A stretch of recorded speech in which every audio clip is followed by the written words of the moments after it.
Thank you so much for welcoming us as a community of scholars that are here for some professional meetings, but particularly here in this church. And I want to especially thank Pastor Rochelle. We had such wonderful meetings that she already alluded to, talking about Galatians and commentaries that we're reading, and children's material. Because when I'm my responsibility during the week is teaching and preparing the next generation of pastors. On Sabbaths, it is to do early teens. And so that's my responsibility at Newbold Church. And so we had some wonderful discussions about resources and things that we're doing. So I really appreciate both the discussions on N.T. Wright and Galatians, as well as children's material. And thank you to this community for hosting us. Thank you for having us. You've had a lot of special events, and that you're welcoming us and allowing us to worship with you. It's just such a privilege. Thank you so much. We've been discussing these last couple of days on the New Covenant and its relevance, and today I want to talk about the practical aspects of what it means to live in the New Covenant. And for that, I'd love to start with a poll. I'd love to ask every one of you, and this is not just a rhetorical exercise, I would actually love to hear. I'm going to give you 6 options. I'm going to say them, and then I'm going to repeat them, and I'm going to ask you to tell me which one you have experienced. Which of the 6 stories you have, or which of the 6 references you have experienced. And the question I'd like to ask you is, how close have you come to fire? How close have you come to fire? Option number 1, you have warmed your hands by a fire. Option number 2, I have melted my shoe soles. Number 3, I have singed my hair. Number 4, I have burned a hole in my clothing. Number 5, I have walked on embers. Number 6, it has scarred my face. As you can see, the intensity increases from 1 to 6. I couldn't stop at 5. I'll crank it up 1 notch, not just 1 to 5. Those are the normal questions. Those are the normal Amazon reviews. 5 stars, right? We're going to make it 6 stars today. So now that you know the options, I'd like you to raise your hand for the options that you've experienced. Number 1, who has been close enough to a fire to warm your hands? I expected as much. Second question, I have come close enough to melt my shoes. There's a couple. The crowd is already diminishing between 1 and 2. Number 3, I have singed my hair. There's still a couple here, yes. It can go pretty quickly, right? Number 4, you've burned a hole in your clothing. Still have a couple. I'm expecting it to slow down a little bit on the next one.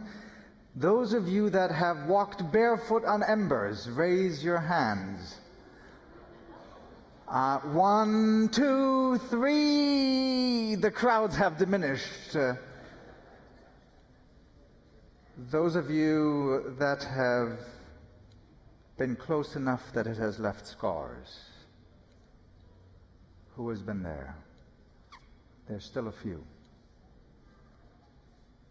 This is a bad question to ask. They teach you not to ask a question like this as an introductory question. Normally you'd want an introductory question to bring people together into a shared experience, and at the end of it everybody says, yeah, I've been there. But what I've done is put you into areas of where it separates us. Some of us have been next to a nice, cozy fire, but some of us have been in a burning house. Some of us have had to leave their homes because of forest fires. And maybe if it isn't you, it's somebody in this room or close to you? And that's a dangerous question to ask, because we have different experiences as well. And then, of course, there aren't just the physical fires, there's the figurative fires. I have 2 paintings in my office. I have 2 paintings in my office. This is one of them. It's a painting my grandfather drew. It's a watercolor painting. My grandfather painted this. It's a very rare painting. It's rare because he didn't actually do much watercolor in his life. He was pencil and paper and chalk, black and white. It's rare because it is watercolor, and because it is color, all of his other paintings are largely pencil drawings, black and white. It's rare because it's so rich in emotions. It's a rare painting of his that hangs in my office. It's a fire. It's a fire of a salt mine in the Netherlands. And I'd love to ask him, why did you paint this? But since he's no longer around, I can't ask him, and so I can only wonder. He painted this after he had served for many years as a literature evangelist. I think his giftedness was in painting, not so much literature evangelism. It was a very difficult job, and they could barely make ends meet. In fact, I've in the meantime found out that for much of their life, my parents supported them to even make ends meet. I remember times when they said, please don't take a shower because we don't have enough money to pay the water bill. It's hard being a literature evangelist in a very secular country. Was that the reason? He had a conviction about it. He wanted to bring people close to God, and that was his ministry. But his actual giftedness was somewhere very different, with paintings and drawings. Was that the reason that he's expressing himself through? Was it that he had turned into retirement, and it's difficult going into retirement after you've had a successful or a not successful career, whatever, you've had meaning through your work, and suddenly nobody listens to you anymore. You're not important anymore. Is that a reflection of that? Is it a reflection of his moving from the country that he worked in to his home country back in the Netherlands? Is it finding connection to the ground and soil that you've come from and that you've gone back to? And some of you know what it's like to leave your home country.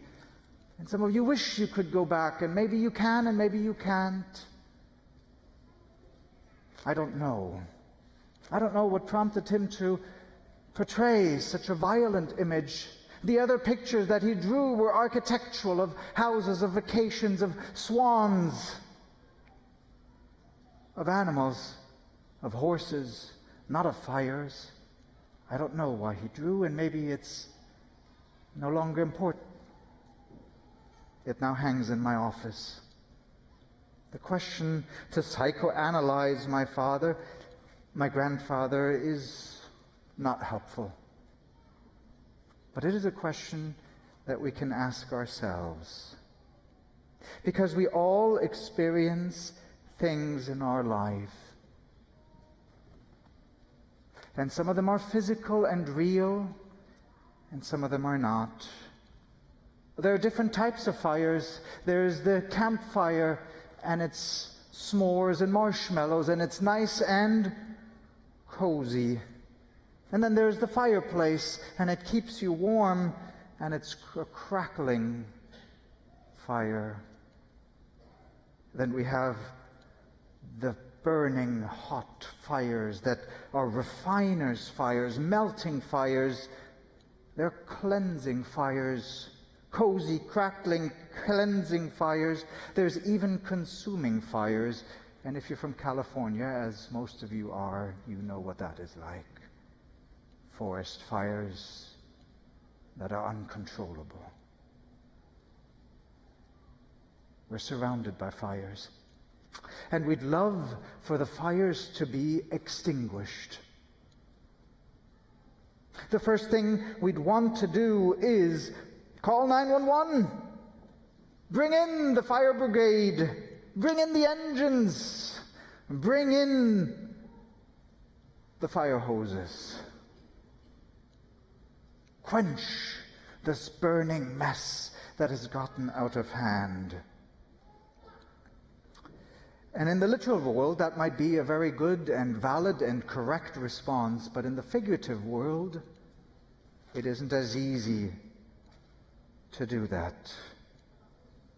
There are fires in our life, and you know them. Those figurative fires that are fires of struggles with health, the physical and the mental. I just picked up a book yesterday in one of the exhibits about a man who wrote his story of struggling with mental illness. Those are fires where you can't call the fire brigade. And they're not as easily quenched as a call to 911. Fire. There are struggles at home, disagreements with spouses, problems with children, having to take care of aging parents. There's money issues, bill issues. There's struggles in our church, struggles in the world. And I don't need to list them, because all you need to do is turn on the TV and it'll tell you about the fires on this planet. We'd like to quench it all.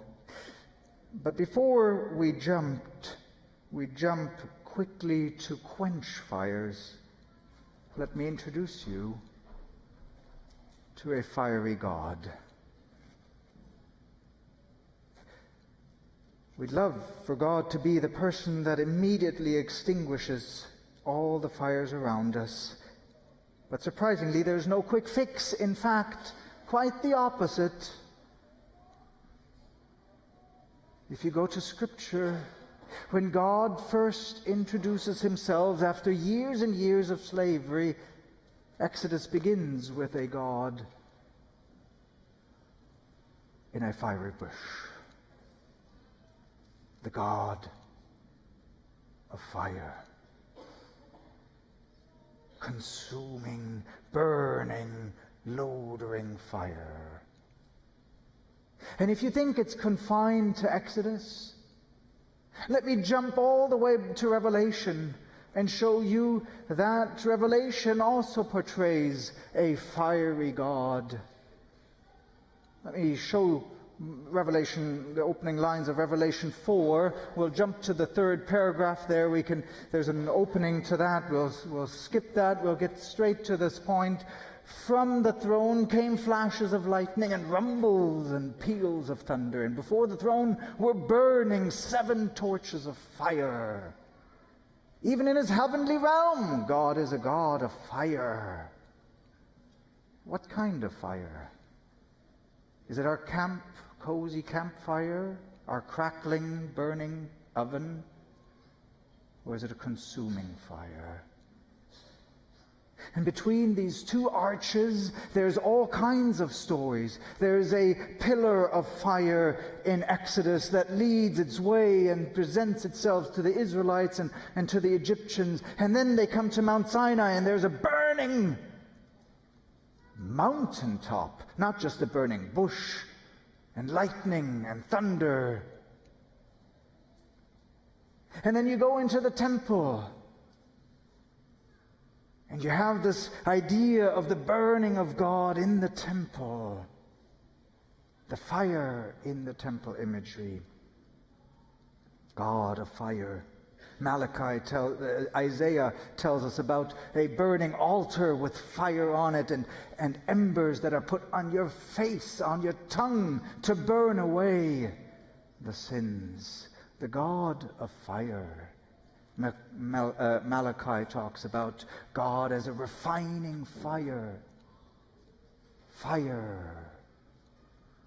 a fiery God. And when we turn to Acts, Jesus ascends into heaven, and how does God appear right after that? In Acts chapter 2, he appears once again in that Exodus imagery of Moses, God as fire, fiery tongues on people's heads. Fire! God is fire, and which fire is it? Is it a crackling warm fire or a consuming fire? The God of fire. Before we turn too quickly and say, let's quench the fire, God is fire.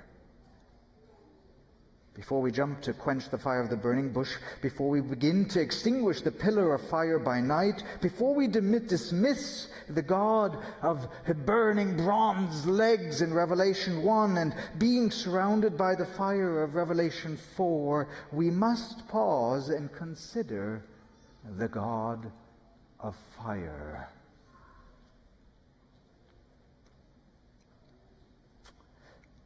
And these stories tell us of how people responded.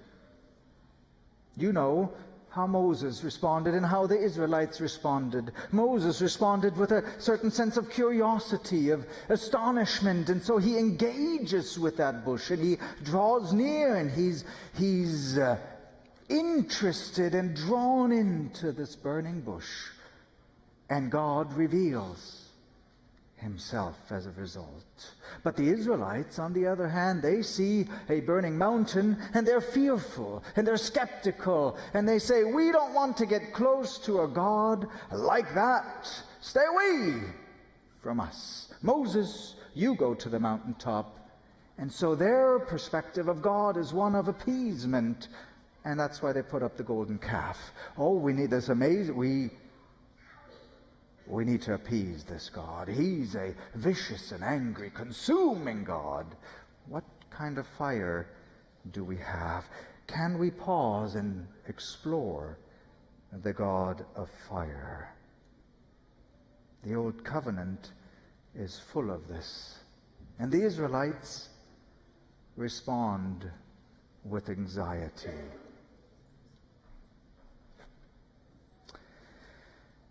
It's not so different in the New Testament, and that's what I want to explore with you. This is kind of the preset, the foundation. In the New Testament, we have a very similar experience. Though fire is not directly used when Paul talks to the Philippians, the issue of anxiety and that same approach of fear and skepticism and how do we deal with that is apparent. And so I want to invite you to do a quick overview of the book of Philippians. That's what we're going to do in the quest to understand how do we resolve this fiery God. So let me introduce to you Paul. Paul writes a letter to the Philippians. And in the opening lines, we hear about a communication. It's most likely Epaphroditus that is taking this letter back to the Philippians. And Paul is doing the wonderful introductory comments that we would expect. And he's writing back to his friends. And you can really sense this closeness and respect and this kind connection that he has to the people in Philippi. But then we see the curtain is drawn back a bit, and beside the opening lines, we see where Paul is, namely in a dark prison cell, imprisoned. Here he says in Philippians 12 that my imprisonment is for Christ. And most of the brothers, having become confident in the Lord by my imprisonment, that's where we find Paul in prison. And we don't know exactly from where he's writing. It might be from Caesarea, it might be from Ephesus. Many people think that he's writing from Rome at this point, and that he's imprisoned. Prison wasn't what it was, or what it is today. They were very unhealthy conditions. Nobody cared about prisoners there. You were in a dungeon or a cell, sometimes in a cistern, thrown in there, sometimes chained to a guard. sometimes just abandoned in a cistern, much like Joseph was, left to rot away. There was no human rights for prisoners. There were no legal precedents of how to treat a prisoner. You could do essentially whatever you want. This was an accused person. And they didn't even have this idea of until proven guilty. No, if you were accused, that was essentially already a guilt sentence. And so he's stuck in a prison cell.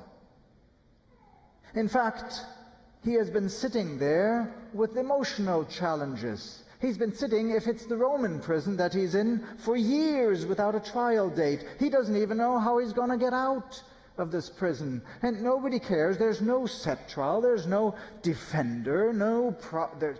You're just accused of something. And whenever the emperor decides, today is the day I'll listen to you, that's when you get brought before. There's no preparation. So he sits there in limbo for years. I remember being in the Philippines and the prison ministry that some of my colleagues were doing. The complexity and the emotional difficulty it was for people that were accused of something to not get a trial date or get it moved all the time because they didn't pay a bribe. It's difficult to sit in prison and not know. It has emotional, it has physical challenges. Prisoners in Roman prisons didn't get any food. If you didn't have somebody bringing you food, you had no food. There wasn't a canteen, there wasn't a cafeteria. You starved to death. And so here Paul is in this limbo, emotional, physical limbo. And where does he get his sustenance? Well, actually, from the Philippians. The Philippians have sent Epaphroditus as a messenger. And this is Paul's situation. He has this friend who's here, but there's a small problem. Epaphroditus has become sick unto death. This is his second problem. The first problem is he's in prison. Second of all, the person that has come to help him and assist him and bring him food is deadly sick. Paul's situation has become dire. And the third reason why he would have all the reason to be anxious is the church. The churches that he's worried about. And now he hears news. Epaphroditus has brought news. We're concerned about you. We worry about you. And he would love to send something back. Epaphroditus has shared about struggles and difficulties, and Paul would have loved to say, let me walk over there, let me visit you, let me take care of you. He said that to many other churches, to the Corinthians, I'm on my way, I want to come and visit you, and we'll solve all these things, we'll settle it. To the Romans he said the same things, I'm on my way to you, I look forward to seeing you in person. But he can't say that to the Philippians. He'll never see them again. It's hard if you want to help, but you can't be there in person. And even your letter can't get there because the letter bearer is deadly sick. Nothing he can do, he can just sit there. He has all the reason to be worried and anxious. The Philippian situation, is fairly similar if you understand this. The Philippian situation is they're incredibly anxious. Paul has been imprisoned. And they know what that means. That is essentially, for many people already, a death sentence in itself. They know what military service is because they live in a city that is full of military generals. Philippi is a city that is Roman in a Greek territory. They were built by Romans as a kind of retirement place for the military generals. This is a very loyal Roman city. If Paul is in trouble with the Romans, then, we know what that's like. We know what the flogging is about. We know how we treat prisoners because we do it right here in this town. In fact, Paul has been in that town. And you remember what happened when Paul was in Philippi. Somebody said something and he ends up in prison and he gets flogged. They know what it's like. Second of all, the reason Paul is imprisoned is a problem is because Paul is a friend. Paul is a friend. In fact, he's more than a friend. He's their mentor. He's their father. He cares about them. And now this person that you're so close to is imprisoned. That is difficult to deal with. And then Epaphroditus has been sent, and they haven't heard any word back. What happened to him? Is he dead? Did he even get there? They don't have instant messaging. They don't have FaceTime or WhatsApp. There's no way to communicate. What's happened to our brother whom we sent to help Paul? We haven't heard back. What's the matter with Paul? What's the matter with Epaphroditus? We are anxious to hear news, but still no message. There's another reason why Paul's imprisonment is so dangerous. It's because if Paul is in trouble, they're going to be in trouble, right? This is the same thing that the disciples faced. Jesus is in trouble. Well, then we're in trouble. Imprisonment for Paul essentially means sooner or later they will be imprisoned, and the same thing will happen to them. There's two additional issues that we see in the text as well. There's false teachers in chapter 1, verse 15 through 18. They proclaim Christ out of envy. And there's conflict in church. Conflict, how to deal with this whole mess of things. What should we do in light of all these difficulties? Also, there's difficulties and conflicts in the church. When Paul writes to them, he says, watch out for the dogs in your church. In chapter 3, verse 2 to 10, there's problems. In fact, there's not just problems with false teachers and conflicts in the church. There's even conflicts amongst the fellow ministers, the people that have worked together with Paul. There's two women, Euodia and Syntyche, and both of them are somehow at having a cat fight or at odds with each other. And Paul says, please, for the sake of God, for the sake of Christ, please put aside your quibbles. There's conflict in the church. There's lots of reasons for the Philippians to be anxious. There's a fire that is burning, a very figurative but very literal fire. Their life is in danger, and the problems in the church are huge and in their personal lives. How do we deal with the problems, with the fire in our life? Paul has some suggestions, and his suggestion is, don't be anxious, be at peace. Don't be anxious, be at peace. You know what the surprising thing is?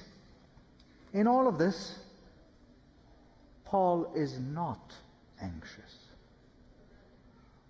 Paul is not worried, and that's the counsel he gives to the church.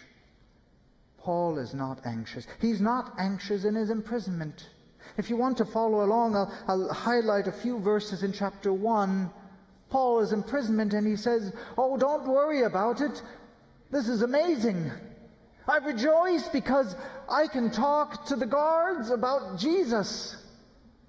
I am able to talk to people that I would never have access to. This is a wonderful opportunity. I'm in prison. That just opens up a whole new ministry to me. Now, don't worry about my chains. Don't you be anxious about it, because I'm not anxious. I'm at peace. Number 2, he's not anxious about his persecution and suffering. In chapter 1, verse 21 to 27, he talks about it. Whether in life or in death, or whether I get killed or flogged, or whether I die even, it's all to the glory of Christ.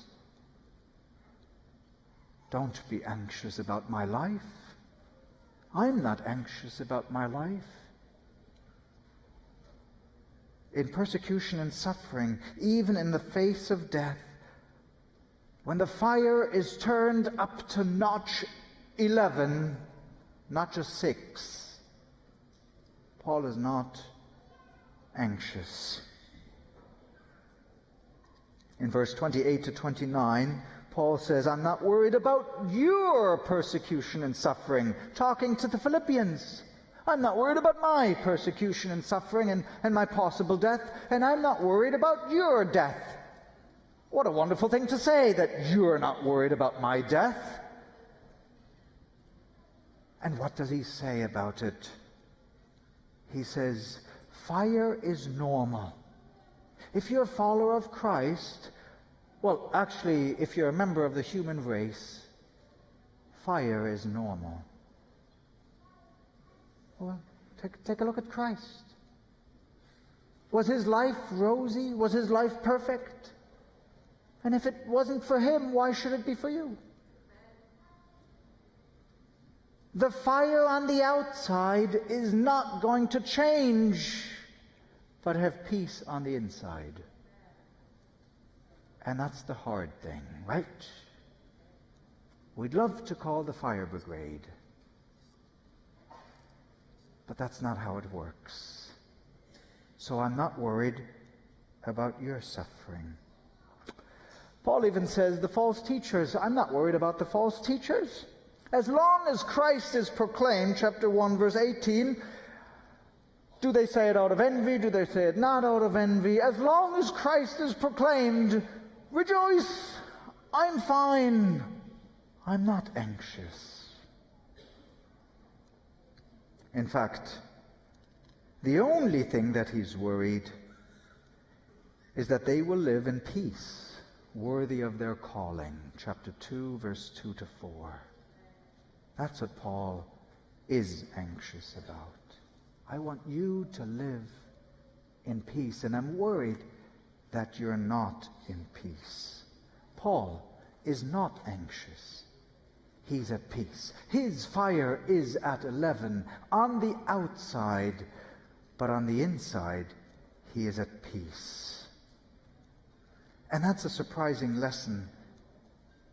When fire happens, there can be a different response than what we think happens on the outside. Peace does not mean no fire.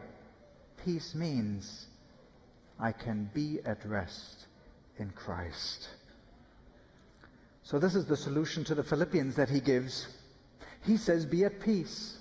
At the very beginning, he says this, grace to you and peace from God our Father and the Lord Jesus Christ. The scholars among us, they'll say, well, he says that in every letter. Yes, and I think he means it in every letter. In fact, in Colossians and in Ephesians, he will end the letters with that same call to peace. Peace to you. Peace in the midst of tribulation, not despite tribulation, but in the midst of your tribulation, in the midst of your fire. Peace. He begins the letter with that, and then he ends with this. You know this passage, probably you know it by heart. But it is worth reading in its entirety. You see that this is about anxiety right there. It's in red. You see that he's dealing with the issue of the Philippian anxiety. But notice what he does. He adds, rejoice in peace. Let me read it to you because it's important that we get the whole passage. Rejoice in the Lord always. Again, I will say, rejoice. Let your reasonableness be known to everyone. The Lord is at hand. The Lord is at hand. The second coming is soon. He's quoting from the Psalms from Zephaniah. Do not be anxious about anything.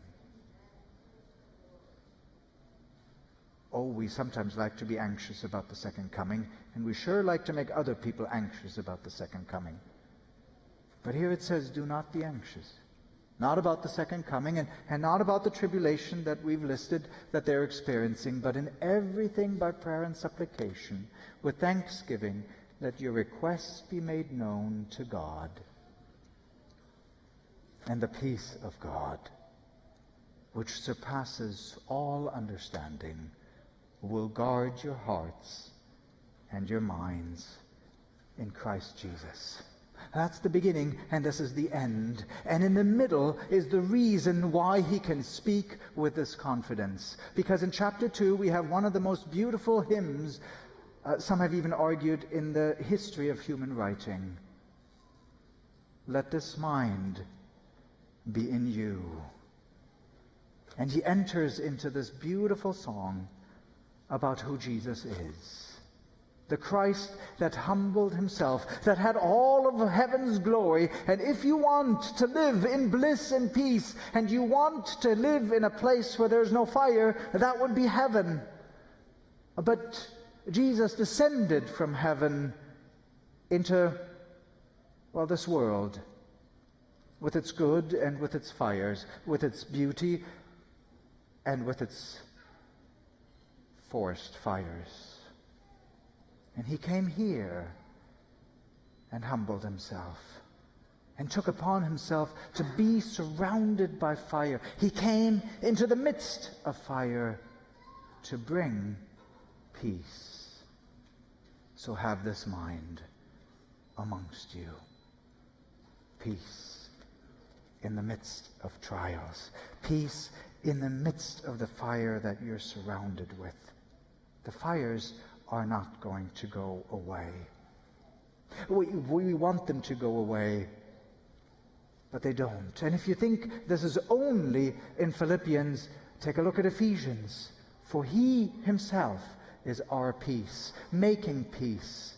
And he came and preached peace to you who were far off, and peace to those who were near. Maybe a good picture of a good Christian is not one who lives with a perfect life, and who has the perfect children, and who has the perfect job.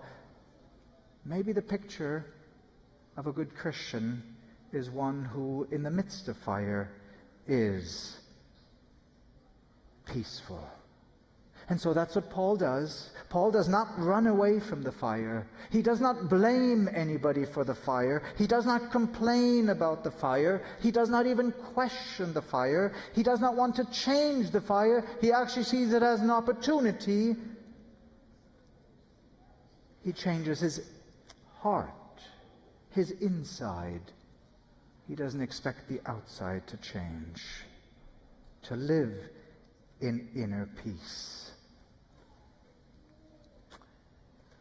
Gordon Fee writes this in his commentary on this passage. In a world where fear is much greater reality than joy, our privilege is to live out the gospel of shalom. That's the Hebrew word for peace. It's a lot more encompassing of well-being in life, even if things are not always right.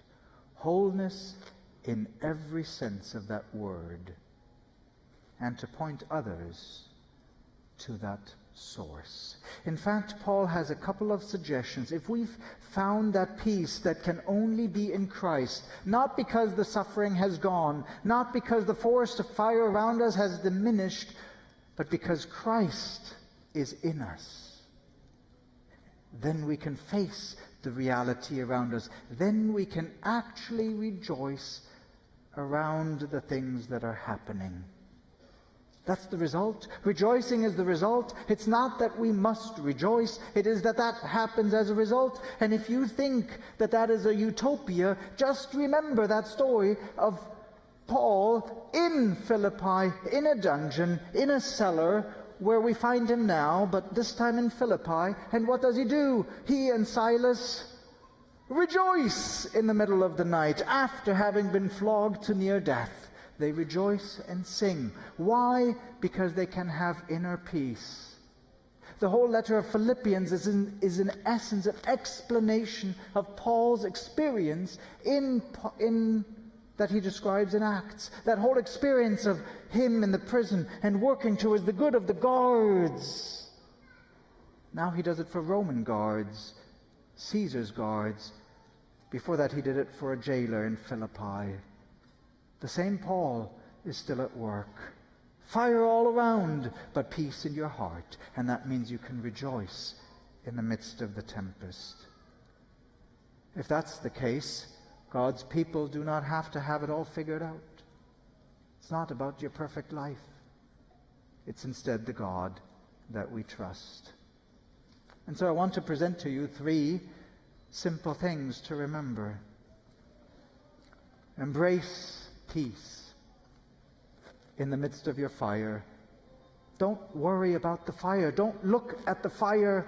Instead, look to Christ, who is the solution to our fire. Exude peace to the people around you and expand peace, God's presence in others. I want to come back to this book that I just picked up yesterday about a young man who faced his inner demons, and he's writing from the mental disturbia of his mind and how he struggles with it in the psych ward. He's there where you only have a mattress and a rubber cell, a garment and some socks. This is what he writes. At the psych ward, I tried to sort myself out by walking up and down the one long hallway. Walking down the long hallway was something you could do even if you didn't want to watch Law and Order. As the psych ward, there are only 2 choices of what you can do between meals: take a shower or watch Law and Order. I would walk around and read the Bible, making those long jaunts down the psych ward hallways. One day, a little old nurse joined me. She made it known by her physical proximity and the gentle look on her face that she was not afraid of me, which means a lot when your hair is all messed up and you can't have things with edges. She would walk with me down the halls and ask me beautifully simple questions. Tell me about your wife. Why do you like the Psalms so much? And I knew, walking up and down the hallway, that through the pleasant company of this old woman, Christ himself was ministering to me. And it was more than enough. On a day like that, it was abundance. I saw her each day, or she saw me, and when she found me, she walked as fast or as slow as I did down the hall and back. Being there had been such a profound break with how I understood myself and my life as I understood it, but when I talked and when I rambled, it was as if she saw the thread of my life dragging behind me. And when she listened to me, and when she looked at me, it was as if she picked up the thread of my life and handed it back to me. I wish I could say I got better because I was resilient and smart, but I got better because they let me keep my Bible, and an old woman walked down the hallway with me, asking me lovely, simple questions. Peace. Not anger, not fear, but peace. In the midst of your fire, remember the peace of God. I told you that I have 2 paintings in my office. I showed you one. This is the second painting. It is painted by the same artist, my grandfather. It's the only other painting in red. It's the only other watercolor. There's one other flower petal that he drew in watercolor. It has the same hues, it has the same colors. There's black and there's red. But the flames have turned into a sunset, and the smoke has turned into the shadows of a lovely beach evening, and a couple people walking along the beach. Could be a hallway in a psych ward, could be a beach. Peace.